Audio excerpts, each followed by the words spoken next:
Nii, jätkame eestikeelse piibliraamatu lugemisega. Tartus trükitud 1897. Õpetuse nädal 17 siis. Jitro. Nüüd on põhimõtteliselt aasta möödas sellest, kui sai Moosese teisest raamatusse osa sisse loetud. Üleüldiselt selle õpetusnädala aktuaalne teema.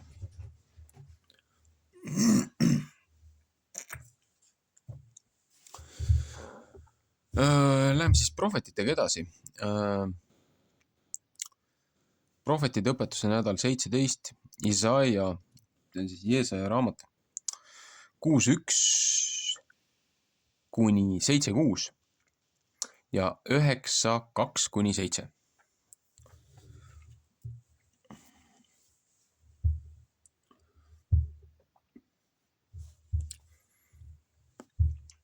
Kuues peatükk. Jesaja näeb vaimus Kristuse au,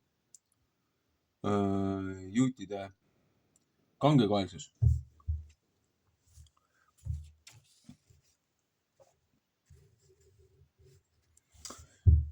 Sel aastal, kui kuningas Uusia suri, siis nägin ma issanda juure ja kõrge au järele peal istuvat ja tema palistused täitsid templit. Keeravid seisid tema kõrvas, igaühel oli 6 tiiba. 2 kattis tema oma palet ja 2 kattis ta oma jalgu ja 2 lendas tema. Ja teine hüüdis teise vastu ja ütles, püha, püha, püha on vägede Jehova. Kõik maailm on tema au täis. Ilmutuse raamat 4.8, laul 72.19. Ja lävede postid vabisesid hüüdja hääle pärast ja koda sai täis suitsu. Siikeli 10.4. Ja ma ütlesin, häda mulle, sest ma olen hukas, et ma olen roojane mees huultelt ja elan ühe rahva seas, mis roojane huultelt, sest mu silmad on kuningat vägede Jehovat näinud. Üks seeravitest lendas mu juure ja elav süsi oli ta käes, mis ta altari pealt oli võtnud pihtidega ja puutus mu suu külge ja ütles, vaata, see puudutab sinu huulte külge ja su ülekohus lahkub ja su patt on ära lepitatud. Ja ma kuulsin issanda häält, kes ütles, keda pean ma läkitama ja kes läheb meile. Ja ma ütlesin, vaata, siin ma olen, läkita mind. Ja ta ütles, mine ja ütle selle sinase rahvale. Kuulge kuuldes ja ärge mõistke ja nähke nähes ja ärge tundke. Johannese 12.40. Tee see sinaste rahva süda lihavaks ja nende kõrvad raskeks. Ja pane nende silmad teisiti vaatama, et nemad ei näe oma silmadega ja oma kõrvadega ei kuule ja oma südamega ei mõista ja ei pööra ja et nemad ei saaks parandatud. Aga kui ma ütlesin, kui kauaks, issand,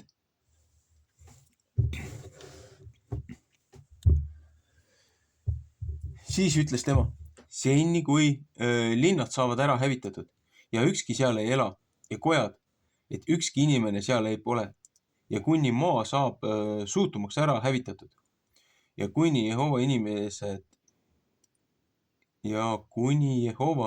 inimesed saab kaugele ära saatnud, et palju paiku seal maal tühjaks jäävad. Ja kui ehk veel seal 10 osa üle jääb, siis seegi peab saama ära raisatud. Aga otse kui koretamme ja võsatamme paljas keha jääb seisma, kui nemad lehed maha ajavad. Nõnda peab tema paljas keha püha seeme olema. 7. peatükk. Ahas uskumata Kristus peab neid siis sündima. Ja see sündis Uuso poja Jootami poja Ahase Juuda kuninga päevil, et Reetsin, Siira kuningas ja Remlja poeg Peka, Iisraeli kuningas, tulid üles Jeruusalemma tema vastu sõdima, aga nemad ei võinud sõdides sinna peale mitte võimust saada. Teise kuninga 16.5. Ja seda kuulutati Taaveti soole ja öeldi, Siira kuningas loodab Efraimi kuninga peale ja tema süda ja ta rahva süda vabises, otse kui puud metsas tuule käes vabisevad. Ja Jehova ütles Jesaja vastu, mine nüüd välja Ahasse vastu, sina ja su poeg Sear ja Jasub ülema tiigi kaevandu otsa poole, uhtaja välja silla poole ja ütle ta vastu, hoia ja ole rahul, ära karda ja su süda ärgu mingu araks nende sinaste kahe suitseva tuki otsukese pärast. Reetsini ja Siiria rahva ja Remalja poja kange viha pärast. Seepärast, et Siiria rahvas Efraimi ja Remlja poeg on kurja nõu pidanud sinu vastu ja ütelnud, läki üles Juudamaa vastu. Tehkem temale tüdimust ja löögem seda lõhki enestele ja tõstkem Tabeali poja sinna kuningaks.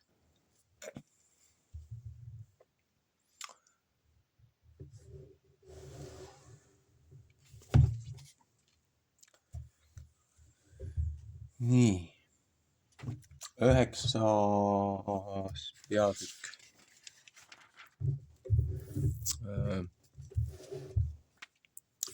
2-7.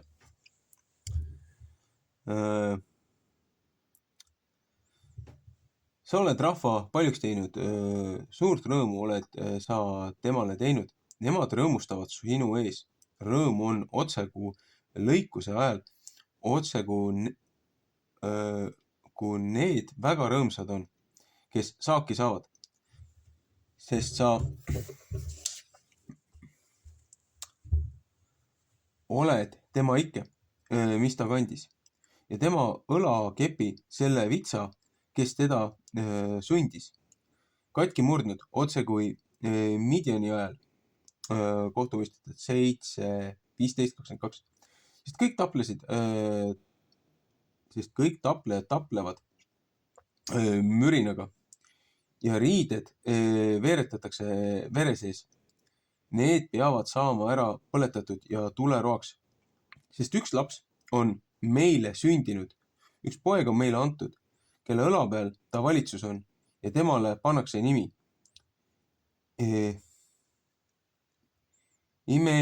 Imelik nõuandja, vägev Jumal, igavene isa, rahuvürst. Luuka 1, 31-32. Tema suur valitsus ja rahu on ilma otsata Taaveti aujärje peal ja tema kuningriigi peal, et ta seda peab kinnitama ja seda toetama kohtu ja õigusega. Sest ajast ja igaveste tahab vägede Jehova püha vihal seda teha.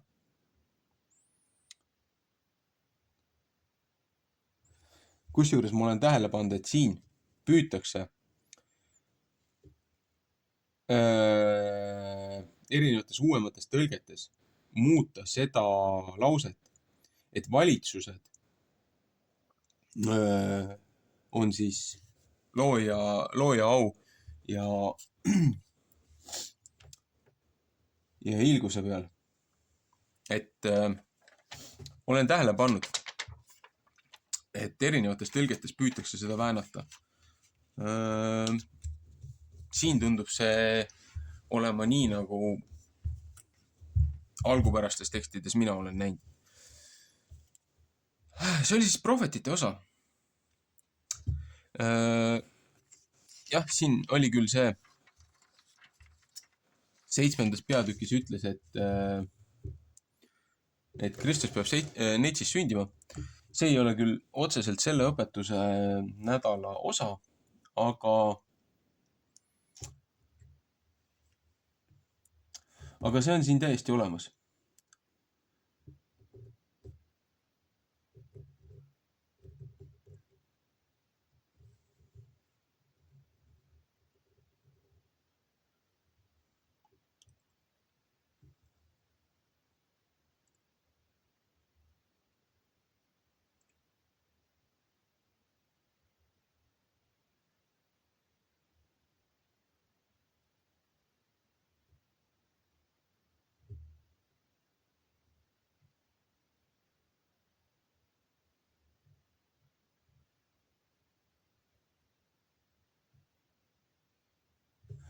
See on vist 14. värss, et seepärast tahab issand ise teile imetähe anda. Vaata, Neitsis saab käima peale ja toob poja ilmale ja peab temale panema nime Immanuel. Matteuse 1.23 on ka seda üle korranud.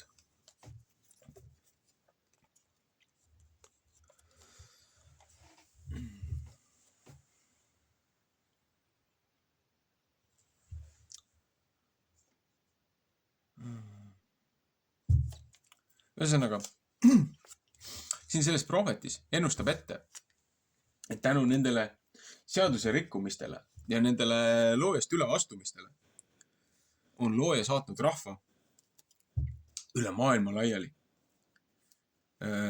teiste rahvaste sekka. Kuid mitte ainult siis nii-öelda karistuseks selle eest, et nad on jama kokku keeranud. Aga siin on ka teine tähendus. Kui ajalooliste erinevate müütide ja mütoloogiate ja ka piiblilist versiooni kõrvutada Paabeli tornist, siis kui Hämmi pojad otsustasid koonduda ühte suurde linna ja teha torni taevani, et looja troonilt kukutada ja ise jumalaks hakata, oli vähemalt ühe seltskonna plaan. See vägi, kes seda torni ehitas, jagunes nagu 3 seltskonnaks. Et siis looja saatis oma vägede juhid alla ja segasid siis nii-öelda keeled, et kust tuleb see nii-öelda see Paabel. Ja inimkond jagati siis 70-72 baas- või protokeelkonda, kuidas see õigem nimetus on. Et igasugused huvitavad teadlased siis oma uurimustega on põhimõtteliselt kinnitanud seda, et jah, meil on tüvikeeled mingid 72 tükki. Aga looja ütles ka, et ta tuli oma liidritega. Ütleme, et 70-ga. Siin on nüüd vaidlus 70 ja 72. Aga tuli oma liidritega ja võttis sellest kõigest seltskonnast ühe siis nii-öelda liidri, ühe rahva endale ja ülejäänud siis 69-71, kuidas keegi seda võtab. Siis anti nende siis, kuidas öelda, väärastunud või moonutatud meelevalda. Et kes ei otsustanud aktsepteerida nende nende valitsejat, nende loojat, nende ülemat. Et olgu. Teeme siis kosmilise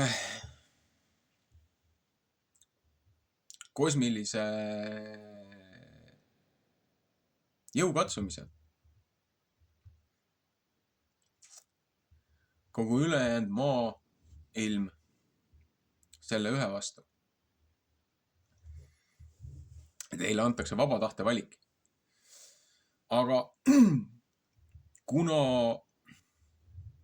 aeg edasi ja kuigi neil olid lubadused ja tõotused antud, nad ise rikkusid pidevalt neid, segades end nende teiste nii-öelda maailma kommete ja praksistega, tavadega, traditsioonidega, nende rahvastega, said neile komistuskivideks ja tänu sellele neile saadeti karistus. Et nad loojad trotsisid, loojad vihkasid, ohverdasid teistele jumalatele ja nad saadeti minema. Ja lõpuks nende kuriteod ja asjad said nii suureks, et looja andis neile lahutuse paberi. Lahutuspaber, mis on piibliline. Ärge tulge mulle väitma, et sellist asja ei ole olemas. Looja ise tegi seda. Andis lahutuspaberi siis oma jutumärkides seksuaalselt amoraalsele naisele, kes siis käis teiste valitsejate järgi, nii-öelda jutumärkides. Ja siit tuleb ka see seadus. Siit tuleb ka see Moosese, kui ma eksi, 3. raamatus on see seadus, Levitikuse raamatus. Just ma kogu aeg Exoduse Levitikuse sassi. Mõtlen ühte, ütlen teise. Exodus on 2, Leviticus on 3. Nii. Moosanda 3. raamatus. Aga seal oli ka spetsiaalne klausel lahutuse suhtes. Et noh, kui on seksuaalne amoraalsus on üks, et mees saadab ise naise minema. Teine oli see, et kui mees oli ülekohtune, vihkas oma naist, ei kohelnud teda õiglaselt, siis naisel oli õigus siis tunnistajate juuresolekul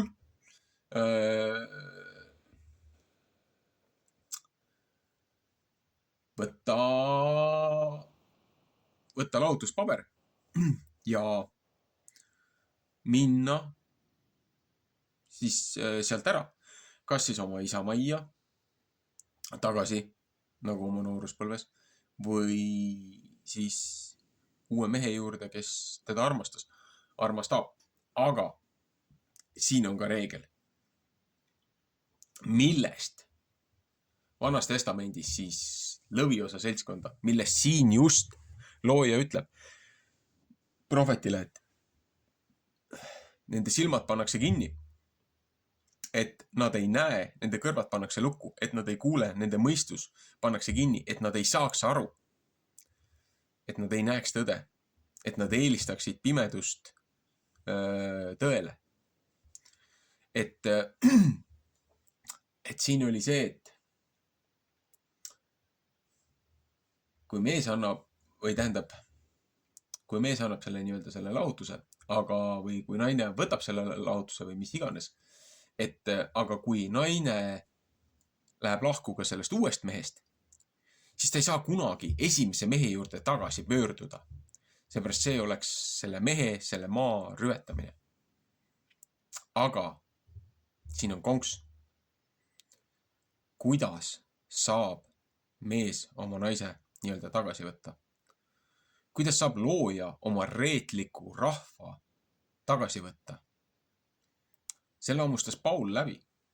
Prohvetid on sellele korduvalt viidanud. Uue testamendi osas tuleb see, mitmel kohal tuleb see teemaks, et uus seadus ja vana seadus ja meie oleme uue testamendi usklikud, et meid see vana seadus ei puuduta, et noh, kes seda jama ikka loeb. sul ei ole õrna aimugi, mis Uues Testamendis toimub, kui sa ei tea kontsepti, kontseptsiooni, konteksti, mis toimus Vanas Testamendis. Ja mis on vana testament või vana seadus ja uus seadus. Mis siin ära muudeti? Siin muudetigi see abieluleping ära. See nii-öelda see preesterklassi tegevus lõpetati ära. Et kuna Siinamäel ju jagati kuningaspreester, jagati 2. Et üks oli kuningas ja teine oli preester. Tehti nagu 2 kepikast. Enne seda oli kõrgem ordu, looja poolt antud valitsusseptor või valitsusordu, et nii preester kui kuningas on üks. Aga Siinamäel jagati see 2. Ja nüüd see ennustatud Jumala poeg, Jumal meiega, päästja, lunastaja, tema toob selle tagasi üheks Melkisedeki ordusse tagasi, kellele ju Aabram andis 10% oma kõigest, mis tal oli tänutäheks. Mitte kohustusest, aga lihtsalt iseendast. Et kui võtta nüüd tagasi, miks ma seda kõike jahun siin? See on sissejuhatus Uuele Testamendi sektsioonile. Aga see on ka see dilemma, et looja juurde ei saa rahvas tagasi pöörduda. Seepärast, et kui nad on teisi jumalaid teeninud ja kummardanud, nad ei saa seda teha ilma loojat rüvetamata. Ja aga siin on seaduses, on punkt. Ainult siis, kui mees sureb, saab naine ta juurde tagasi minna. Ja selleks looja saatis nii-öelda oma esindaja, oma troonipärija, oma ainusündinud poja. Jeesus Kristuse, kes võttis siis risti peal, selle risti surmas paasapäeval, mitte lihavõtete aeg, võttis endale nii selle siis nii-öelda rikkuva naise kui ka kannatava mehe rolli. Et Kristus ju müüdi 30 hõbeseekli eest.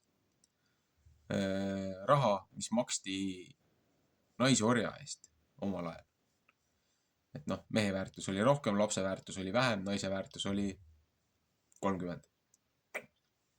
Alamklassi nii-öelda jutumärkides orjadel olid veel oma hinded. Tolle aja ühiskonnas, kus inimkaubitsus oli moraalne tava ja komme, lihtsalt oli niimoodi. See, et see looja silmis ei ole nii-öelda õige, aga see oli traditsioon, see oli komme, see oli ju kultuur, see oli ju ühiskonnas aktsepteeritud praksis. Inimkaubitsus. Paljudes kohtades siiamaani täna on.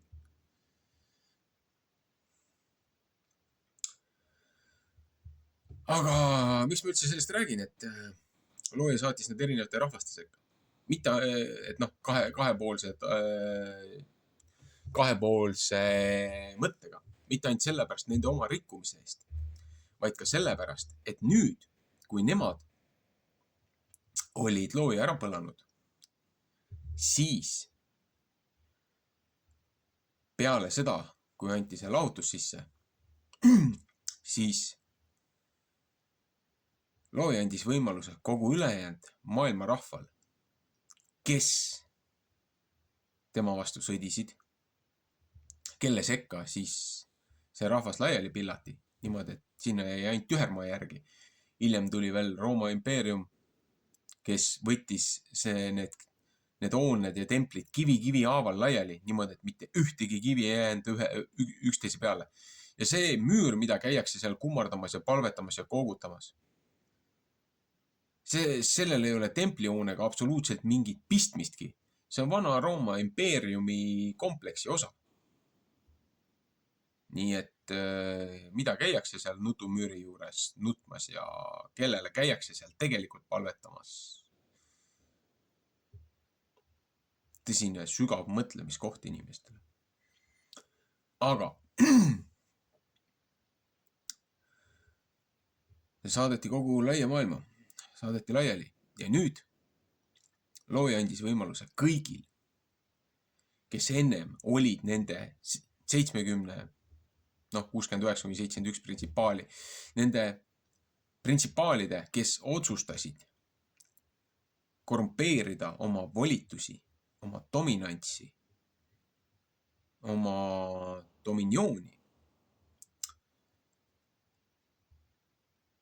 et need inimesed on nende siis spirituaalse vaimse lepingu all.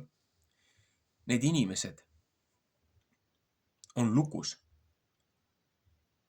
selles meeleseisundis. Aga nüüd peale seda eksiili nii Põhja kui Lõuna kuningriigi hävitamist ja nendest lahtiütlemist on võimalus inimestel pöörduda, sest neil on nii-öelda advokaat, vahendaja.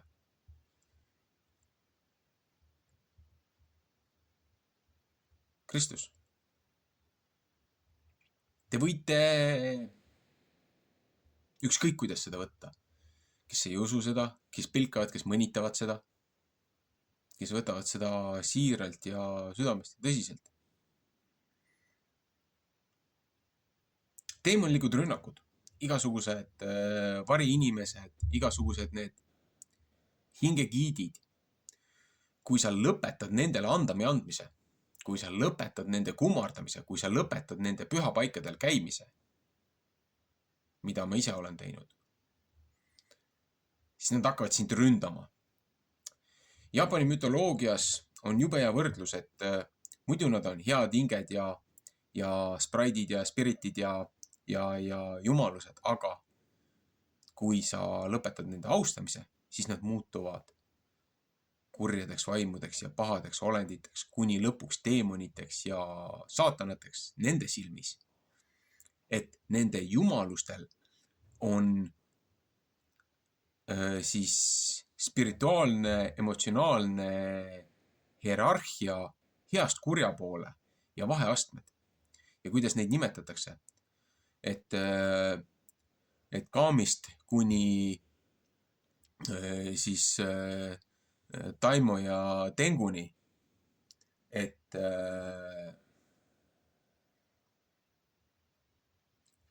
ja siin ongi see, et kui ma lõpetasin nendel hiidedel käimise ja nende kummardamise, nende teenimise, esimese asjana tuldi mu finantside kallale. Lükati mind nii lukku, et ma teeksin veel rohkem valesi otsuseid. Siis võeti minult minu perekond, võeti minult minu kaaslane,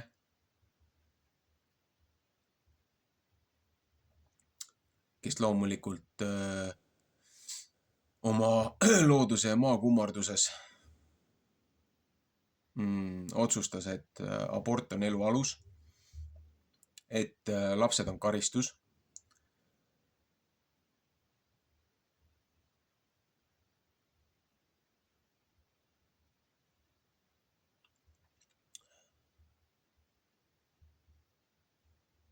Ja siis hakati mind ründama igal pool, ilmsi, unenägudes. Seepärast, et ma ei allunud nende manipulatsioonile enam. Ja siis nad näitasid oma tõelist palet. Ja nii naljakas, kui see ka ei ole, ükskõik, kuidas ma palusin nendel lõpetada, kuidas ma neid eemale ajasin, see ei lakanud. Kui ühel öösel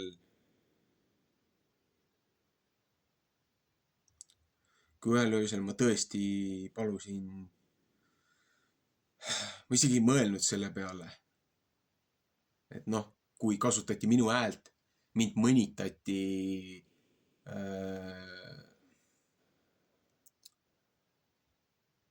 läbi minu räägiti, hirmutati mu kaaslast,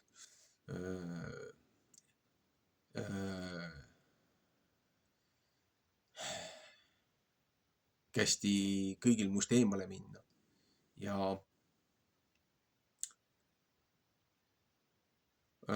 siis muidugi need keha need halvatused, et sa oled ärkvel, sa ei suuda oma keha liigutada, seepärast et mingi tume kogu seisab su peal ja hoiab sind kinni, hoiab sind jalgest ja kätest kinni, et sa ei ole võimeline liikuma. Sa näed seda kogumit, sa ei näe seda selgelt, aga sa näed, et keegi on su kohal ja sa ei saa liikuda, sa ei saa rääkida. Ja mingi hetk ma siis nagu karjatasin või hõikasin, et Jeesus, Kristus, päästa mind, aita mind. Hetkega tõmbas see tume kogum tagasi. Ma ei arvanud tollel hetkel sellest väga midagi. Jätkasin ikkagi oma lollustega nendes praksistes edasi jauramist, seepärast et positiivne mõtlemine ja kõik see, noh, kosmos annab ja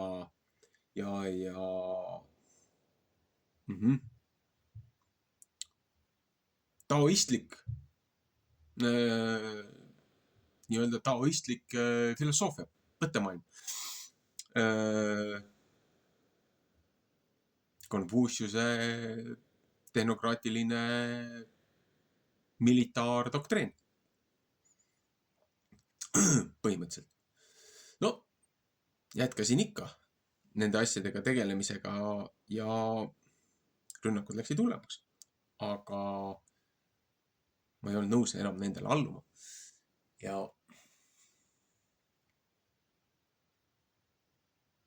mu elu läks nii allamäge, et rohkem allamäge minna ei saanud. Kuni ma olin hotellis teisel pool Eesti otsas, hotellis. Õhtul istusin laua taga, hakkasin oma õhtusööki sööma.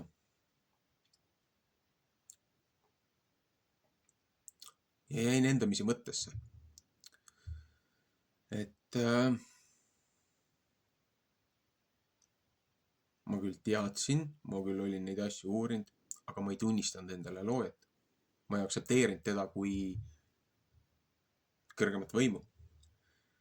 Aga mul oli vestlus nii-öelda enda peas iseendaga, et näe, nagu mõtlesin oma elule tagasi ja järgi. Mitu aastat tagasi see nüüd oli. Isegi ei mäleta enam. Ühesõnaga, ma mõtlesin oma elule järgi ja kõik, mis ma olen saanud, kõik ma olen tahtnud, kõik, mis ma olen tahtnud, põhimõtteliselt kõik ma olen praktiliselt saanud, on ju. Ma olen tahtnud seda, teist ja kolmandat, olen saanud hunnikuse igasugust muud jama kaela, on ju. Et aga tookord ma konkreetselt palusin loojalt, et kui sa oled olemas, et ilmuta ennast mulle, et tule 1 aasta mulle vastu, et ma saaksin ennast koguda ja uuesti järele, seepärast ma olin nii põhjas kui põhjas.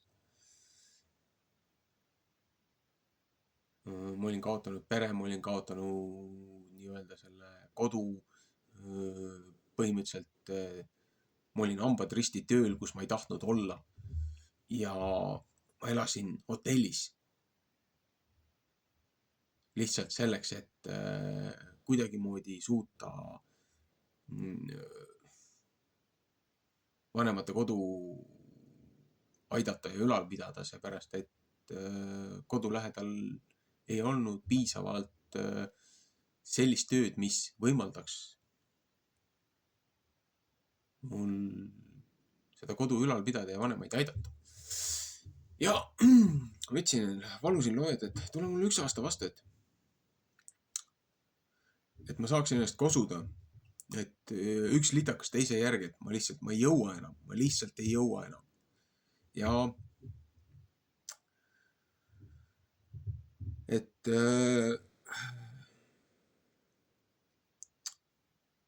kui sa mind aitad, siis ma ei pöördu enam sellest teest kõrvale. Ma ei lähe oma sõnast enam tagasi ja ma ei hakka enam elu sees neid hiidesi kummardama, neid teemonid kummardama, nendel kividel käima ja nende puude juures. Ja 3 tundi hiljem, peale seda, kui ma olin looja palvet lugenud enne õhtusööki, tuli mulle telefonikõne.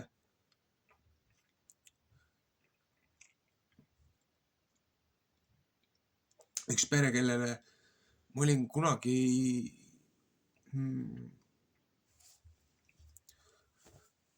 maja soojustanud. Ja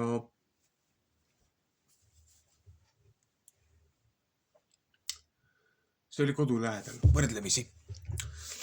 Ja poiss helistas, et kuule, et omal ajal tegid mulle, aga tal olid finantsilised raskused ja et noh, kõige sõbralikumalt me küll ei lõpetanud seda objekti, aga tegelikult minu tööga oldi rahul. Ja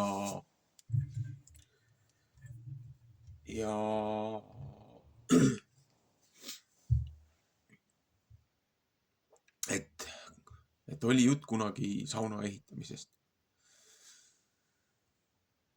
Et kas sa oleksid huvitatud seda projekti tegema, et noh, isa paneb kõla alla.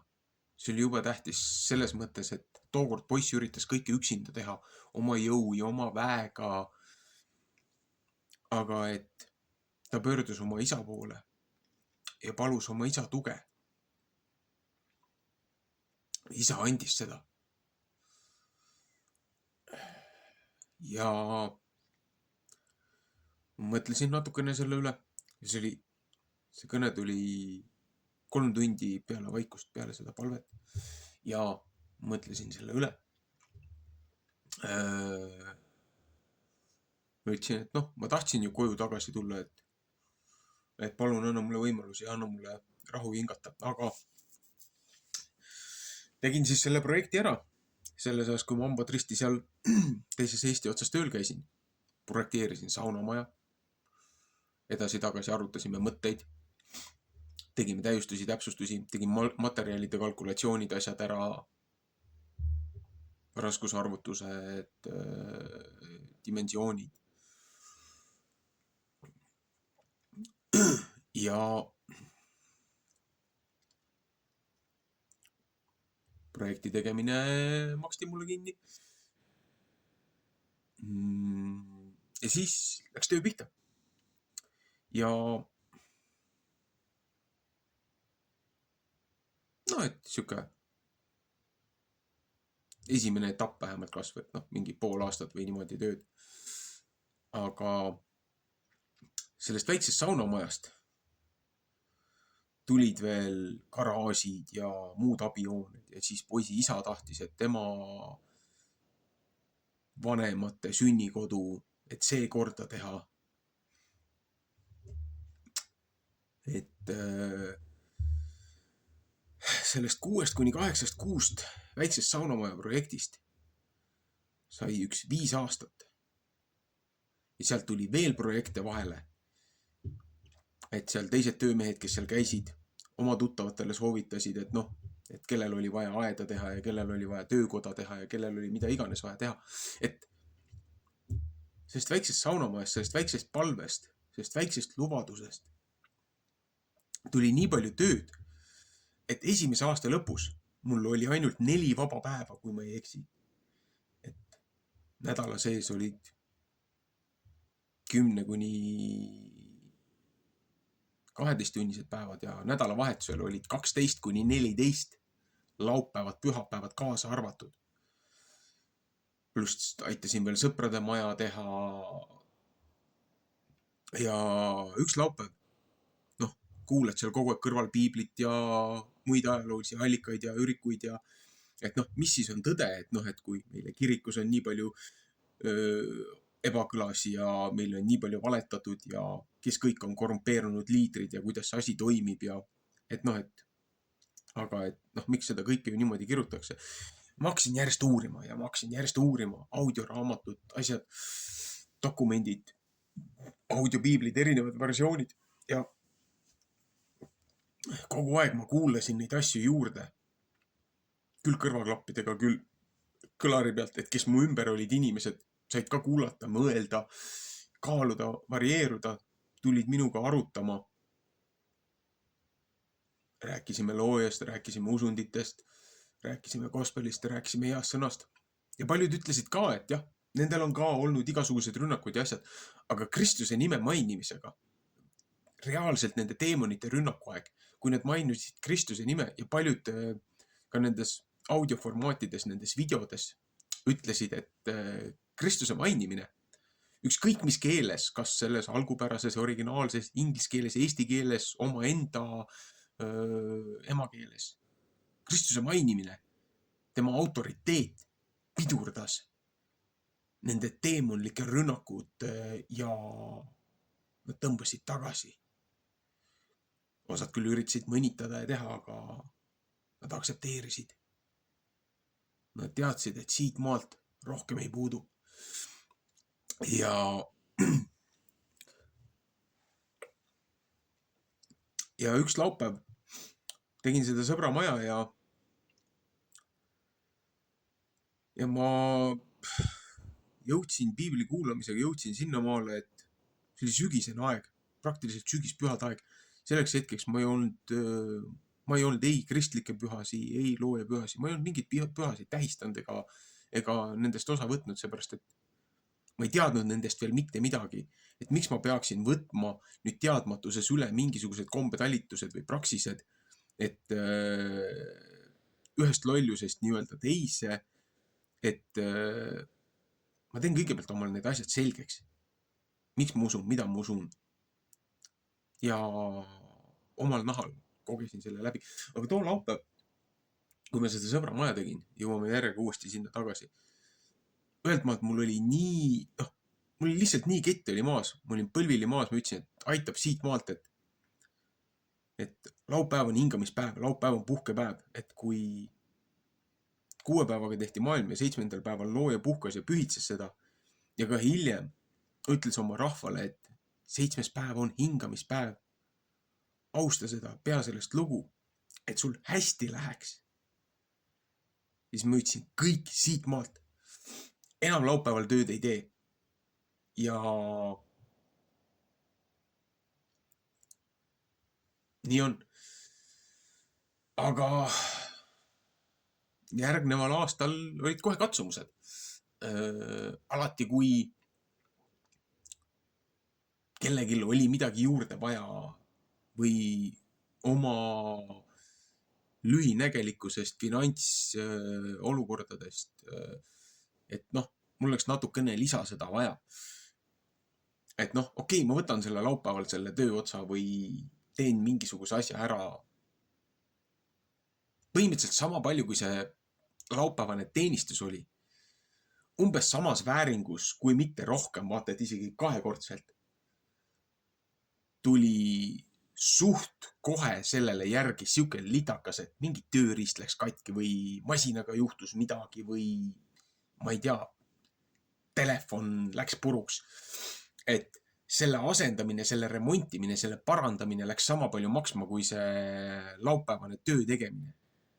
Et nagu mitu korda on sulle vaja puust ja punaseks ette teha, et kui sa andsid oma sõna, mees ära murra seda rohkem.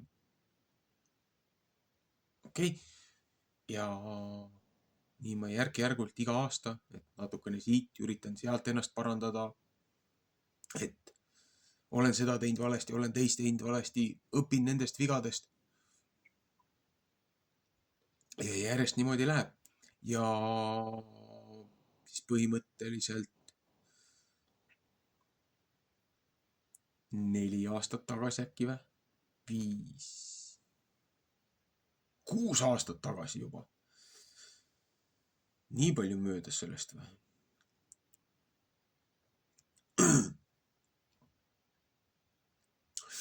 Siis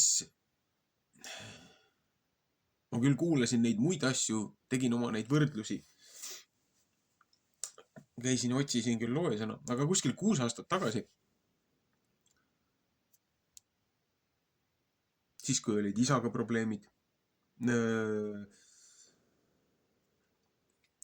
isa esimene jalg amputeeriti, oli kangreen, oli jalaroos.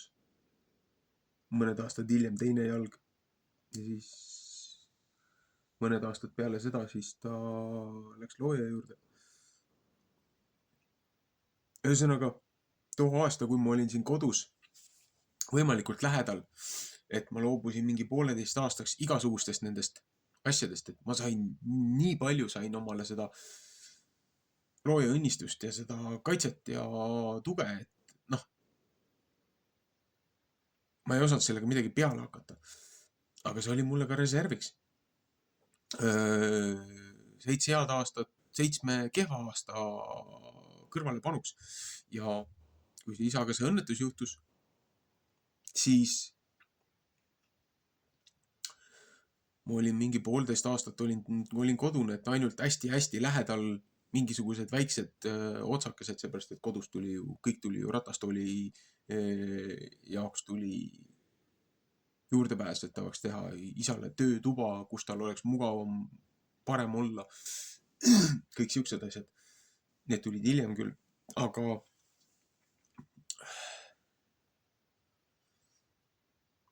siis oligi see, et kuulasin neid erinevaid kanaleid, piibliõpetusi, asju, kõige selle töö kõrvalt, mida ma tegin. Ja mees, kellest ma hiljem väga palju lugu hakkasin pidama, mees, kes on nüüd ise looja karjas, ühes oma nädalaõpetustsüklites, piibli lugemise õpetustsüklites esitas väljakutse, et jah, et kui te väidate, et austate ja armastate oma loojat, et näed, igasugused paganad ja nende muude usklikud, et nemad austavad oma loojaid, nemad kummardavad oma jumalaid. Nemad käivad nende altaritel ja ohvrikohtadel ja teevad seda, mis nende jumalatele meeldib. Nad on reaalselt investeerinud sellesse, et saada seda, mida nad tahavad sealt. Aga et kui sa väidad, et sa austad ja pead lugu loojast, siis miks sa ei võiks teha seda, mis talle on meelemööda? Ja et kas see võtab sul tüki küljest ära, et võtta üks laupäev, üks puhkepäev ja lugeda nädalaõpetustsükleid, piibliraamatut, nii nagu omal ajal Lühetmaalt rahvas avastas, et esimesed 5 Moosese raamatut nagu paralleelselt jooksevad sinu aastatsükliga, sinu aasta tegevuste ja toimetustega. Mingisugused võtmemomendid ja sündmused on väga paralleelsed sinu elus, mis toimusid piiblis kirja pandud aegadel, nii Vanas Testamendis, kui hiljem avastasid seda õpetajad ja haritlased prohvetites ja veel hiljem Uues Testamendis. Et koostati nii-öelda haridussüsteem, piibliline õpe, ajalooraamat, ajalooõpik, kultuurpärandi edasikandmine nii-öelda jutumärkides. Et maailma sünnist, maailma loomisest, ümberkaudsetest, nendest sündmustest, kõike siin piiblis küll kirjas ei ole, aga piiblivälised kommentaarid sellest ajajärgust, erinevad Flavius Josephused, Jasseri raamatud, muud nii-öelda apokrüüfilised tekstid räägivad nii mõningatestki asjadest, mida meile väidetakse, et oi, piiblis ei ole isegi seda kirjas. On küll. Laialdaselt maailma ajaloost on väga palju piiblis kirjas ja selleks viitavates raamatutes. Aga see üleskutse oli see, et võta omal see laupäev ja tee see kas või see 1 aasta see tsükkel läbi. Et nädalaõpetustsüklid. Noh, muidugi minu esimene arvamus oli see, et siis ma juba õppisin tollel ajal kalendrit ka. Üritasin nagu seda aega enda jaoks paika saada. Ja alustasin nädalaõpetustsüklitega siis, kõigepealt esimesed tsüklid, mis ma lugesin, olid nagu siis sellest ajaraamist, kus meil nagu tänapäeva praegune modernne kalender on. Et kui nädal 1, siis aasta algusest, esimesest aastast, nalja teete või? Et mis mõttes ma pean hakkama mingist suvalisest ajast, mis on keegi teine arvestanud.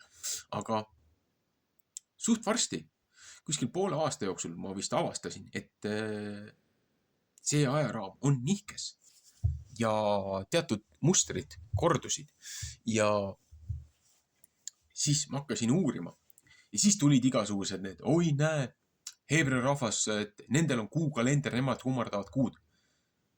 Ja siis, kui ma hakkasin selle ajaloo kohta uurima, täiesti ajuvaba, täiesti pask. See oli tulnud Kreeka vangistusajast, kus Aleksandri vallutustaeg, kus nad käisid Indias ja Aasias, kus nad võtsid üle kuu kummardamise. Seepärast, et Babylonias, ka tolle nende vanade kultuuride pärimusel, ka Babylonias oli 3 erinevat kalendrit. Kuninglik kalender, kosmiline kalender, looja kalender. Siis oli sekulaarne kalender, mitte nii haritud inimestele.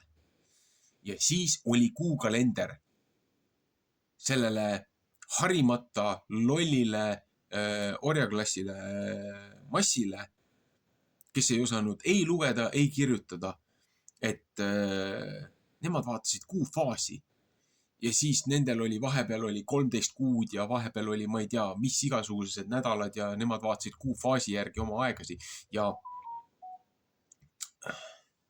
omast arust panin selle kinni. Teine seade piuksub vahepeal. Ühesõnaga,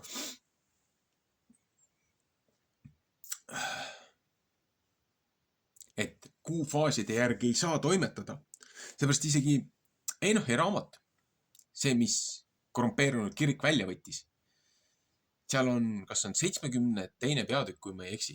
Seepärast on erinevad Enochi tõlked on. Lawrence ja Charlesil on väiksed erinevused, aga Charlesi oma on mitu korda üritatud ümber kirjutada ja vähendada ja teksti asju välja võtta. Isegi see algne viide, see, millega on raamat sisse pühendatud, et see raamat ei ole mõeldud teile, vaid tulevastele generatsioonidele, kaugetele järgmistele põlvkondadele, kes elavad enne lõpuaegset seda tribulatsioone. See raamat on mõeldud sellele seltskonnale, põhimõtteliselt viimastele generatsioonidele. Tehke omal need asjad selgeks. Ja siis seal räägib natukene neist unenägudest ja paralleelidest ja esimesest maailmast, inglitest, kuidas nad tulid ja rikkusid maailmakorda, kuidas nad segasid nende inimrassiga, kus nad lõid need hübriidid,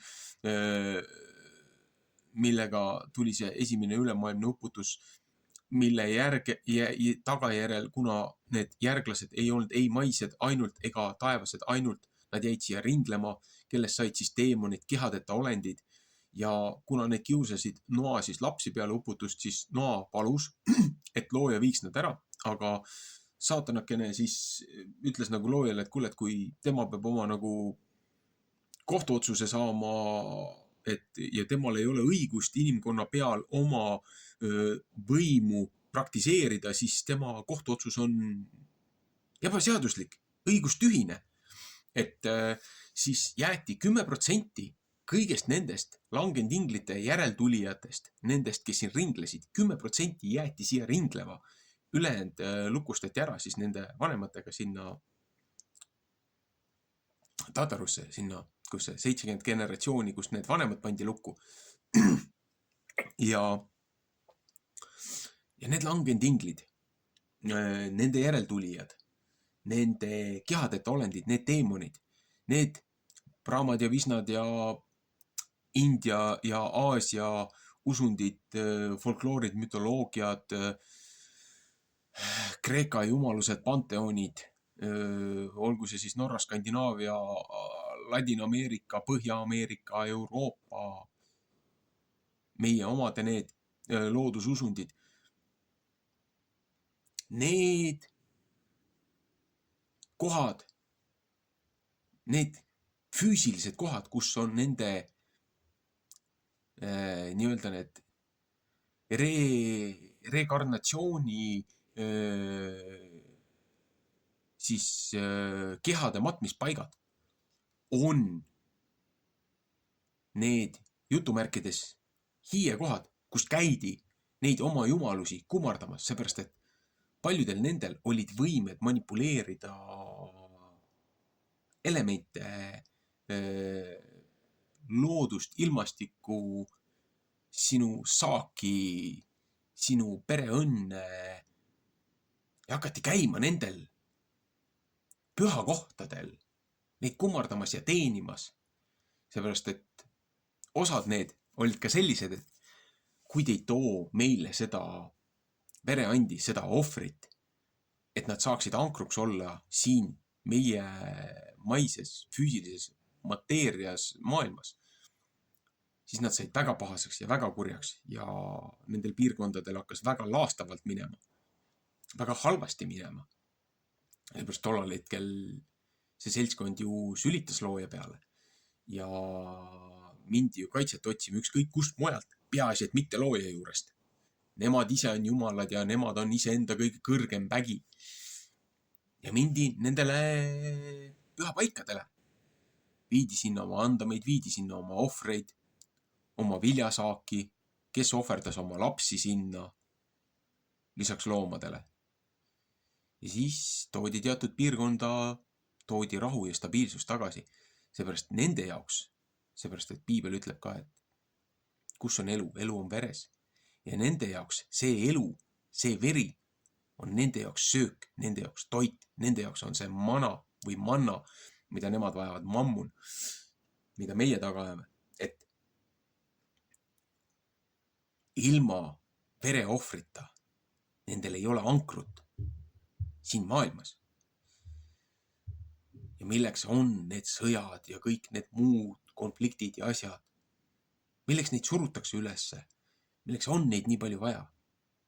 See on rituaalne ohverdamine, vere ohverdamine nendele jumalustele.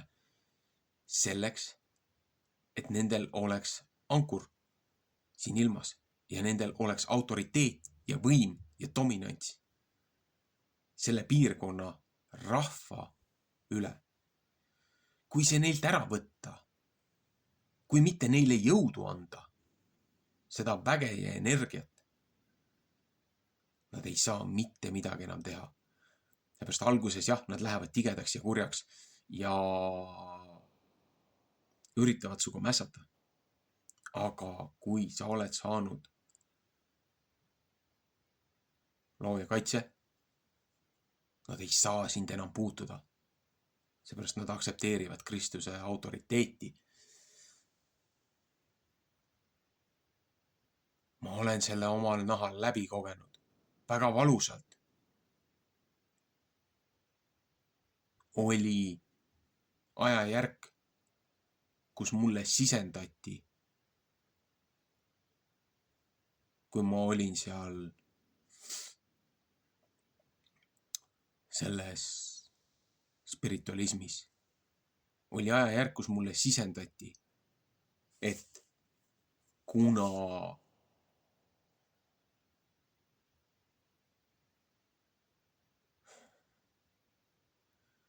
mult võeti mu kaasa ära ja kes siis ka nii-öelda abordi tegi, kas see on nüüd 100% kindel või mitte, aga kõiki asjaolusi arvestades.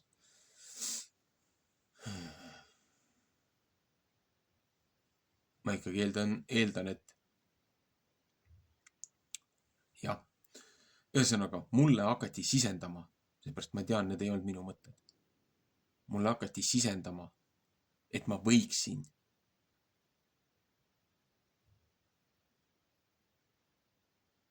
teha midagi iseendaga, et siit ilmast lahkuda ja oma siis mittesündinud lapsele järgi minna. Et kuna nagunii mul ei ole siin ilmas enam kedagi.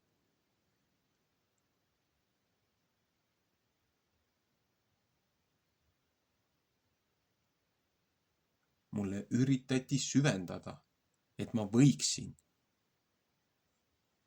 sooritada enesetapu. Nii tugev mõju on nendel asjadel, nendel olevustel.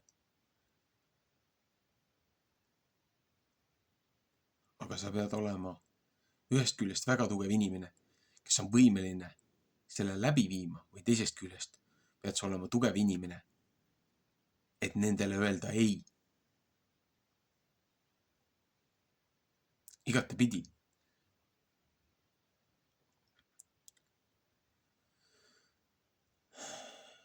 See on väga raske lahing.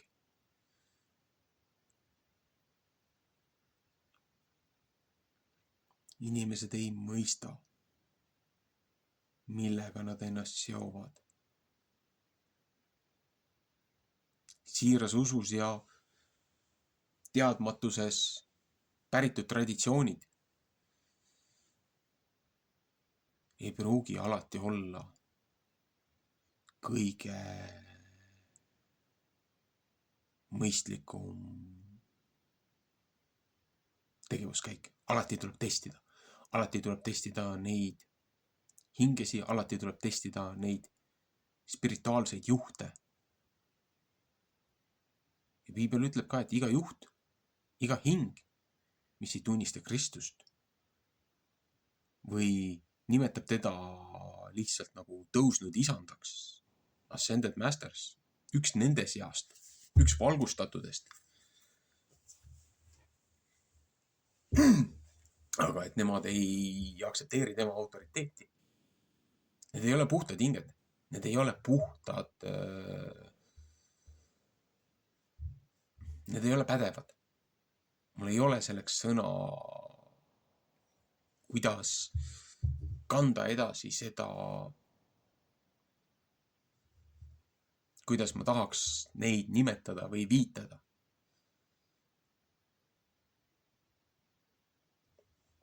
Nii kaua, kui sa tantsid nende pilli järgi, nad on illalla-trullalla. Aga kui sa lõpetad nendele andami andmise, alles siis näed sa nende tõelist palet, mitte ennem.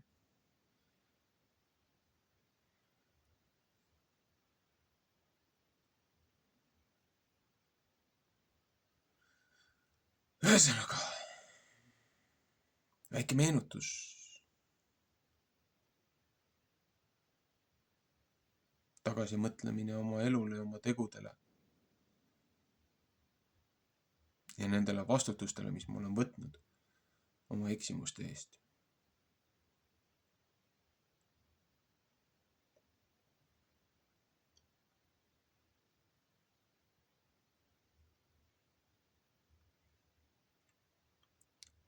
Täna mul on parem ootuslubadus. Täna mul on inimene, kelle nimel, või noh, mis kelle nimel, kellega koos edasi liikuda, edasi minna. Parema tuleviku nimel, ütleme siis nii.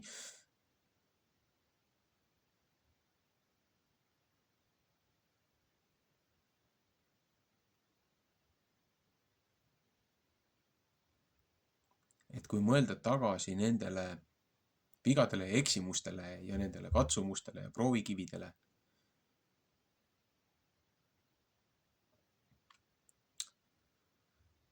kui neid ei oleks olnud, ma ei oleks täna see inimene, kes ma täna olen, ja mul ei oleks veeranditki või kümnendikugi sellest arusaamast, et see, mis oli, see oli. Ja siis see ei olnud mulle selles mõttes määratud, et, et ma oleks ju saanud kõike seda vältida ja õndsas teadmatuses edasi elada. Aga see kõik valmistas mind ette järgmiseks sammuks, järgmiseks etapiks.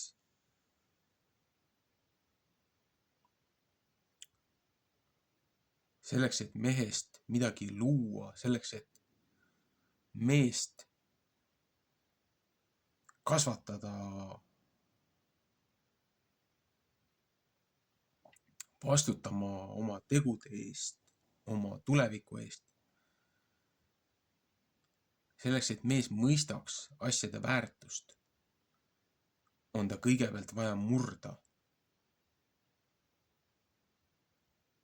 Murda oma egost, murda oma uhkusest, murda oma mentaliteedist. Et alles siis on võimeline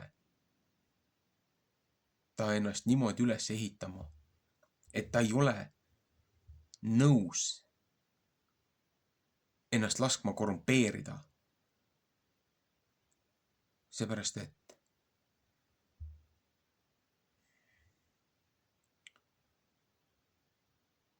kui sa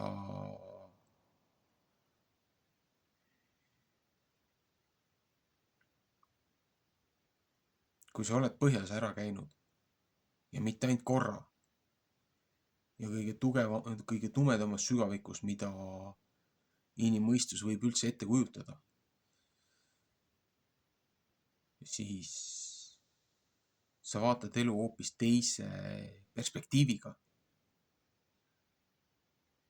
Ja absoluutselt miski muu ei loe.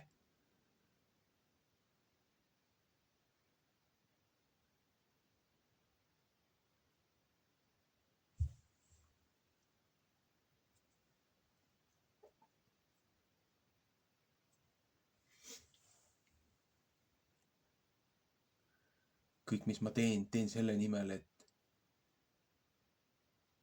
kui kunagi looja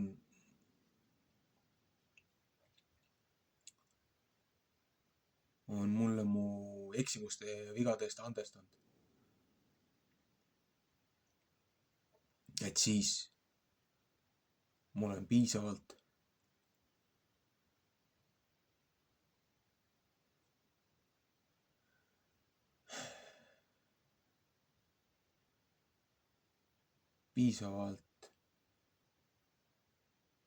õiglane tema silmis, et ma saan uuesti pere luua, kodu ja kaitsta neid, kes mulle kallid on. Olla jätkusuutlik ja eeskujuks järgmistele generatsioonidele.